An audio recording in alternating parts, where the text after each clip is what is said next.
Alright, everybody, this is the baseball highlight, the amazing, spectacular, terrific, the great one, the people's champion. Your host, the HUD, and welcome back to the baseball hut. I hope you like this video and hit that subscribe button. This channel has been getting a lot of new people in here. I thank you for coming by. But also want to sort of point out that we're doing a lot of different videos on a lot of players that are coming in, players that could be going out. And this is obviously a Pete Alonso video. I don't want to see the Mets trade Pete, but we'll talk about it here.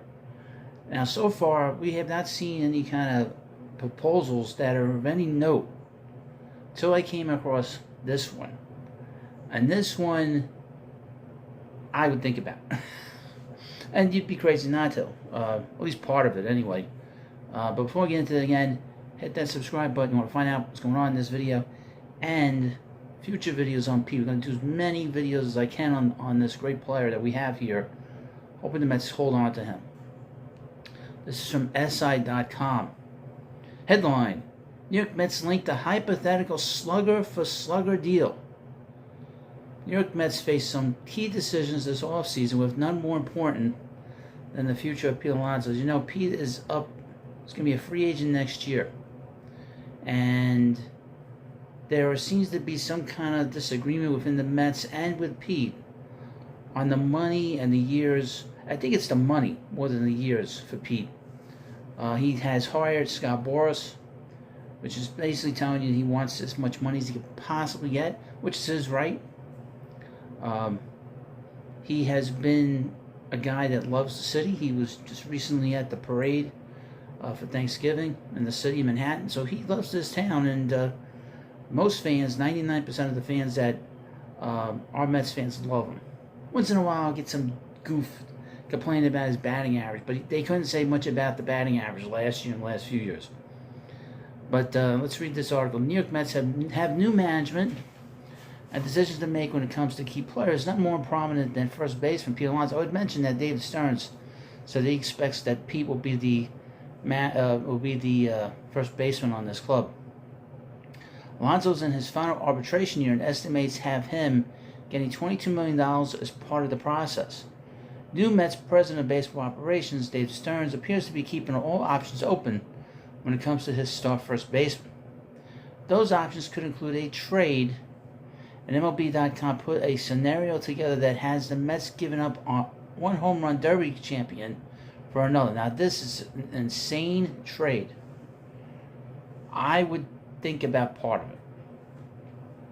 This blockbuster deal would have the Mets sending Alonso and infielder Jeff McNeil to the Toronto Blue Jays for first baseman Vladimir Guerrero Jr. and pitcher Alek Manoah. It's an awfully interesting proposal. Alonso's almost guaranteed power. In his 5 Major League seasons, Alonso is a 3-time All-Star, former National League Rookie of the Year, and has 192 home runs, including an MLB lead 53 his rookie season in 2019. But he's only under the Mets' control for one more season. Guerrero has 2 years of team control ahead of him. He has 130 homers in 5 seasons at the Major League level, including his AL leading 48 homers in 2021. That year, he finished second in the MVP voting. So the Mets and Blue Jays would trade power for power and similar arbitration costs. The Blue Jays would get more flexibility out of the deal as Alonso has one more year of control.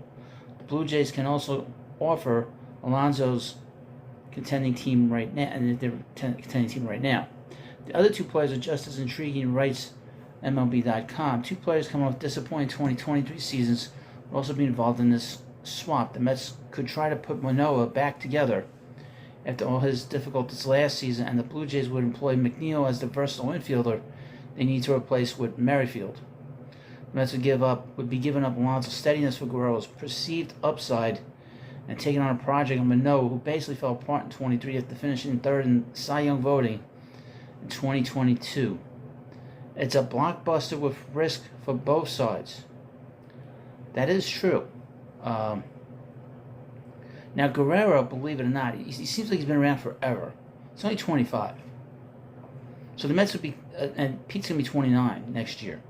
So you've really given up age, and he's had really 3 big years. The last 2 years have sort of been a little bit down from his 2021.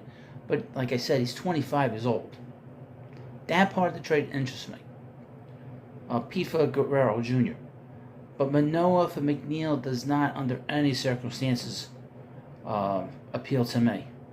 McNeil, up until last year, he's been a good hitter. And his versatility is bar none. And he's a great defensive player.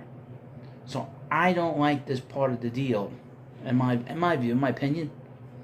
You let me know what you think about that in the comments section. This is a whopper of a proposal that would get me to think about it. But again, I wouldn't do the trade because I love Pete, and we all want to see him finish as a Met and break all these home run records that we know he's going to break. We know if he stays healthy, he's going to hit 500 home runs. We know he's going to, if he stays with the Mets, he'll break the Mets all-time home run list, a home run record. That's Darryl Strawberry. But he's going to hit 500 home runs, at least 1,200 RBIs. You know, he's got numbers on par with Hall of Famers. So that's the one thing that we can say about Pete. So let me know what you think about this video. Of course, please subscribe to the Baseball Hut, and I'll see you later.